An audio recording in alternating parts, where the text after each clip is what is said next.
ఆడ బస్సుల హామీ ఇస్తేనేమో ఆడవాళ్ళు అక్కడ జుట్లు విక్కుంటుంటే సస్యశ్యామలంగా అనిపిస్తుంది మీకు.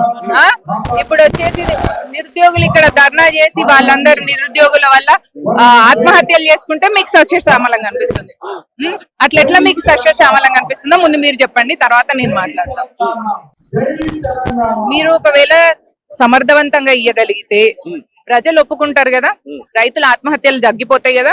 మొన్న మీరే గమనించండి రైతుల విషయంగా, రైతులు ఇంతమంది చనిపోయినరు అని చెప్పేసి బీఆర్ఎస్ వాళ్ళు అంటే అంతమంది కాదు, అంటే 200 చిల్లర వీళ్ళు బీఆర్ఎస్ వాళ్ళు చెప్తే 230-40 కాదు 210 అని చెప్పేసి కాంగ్రెస్ ప్రభుత్వం అంటుంది. అంటే 210 అయితే లెక్క, 230 అయితే ఒక లెక్క. అట్లనా ఒక్క రైతు చనిపోయినా కూడా అన్నదాత చనిపోయినట్టు.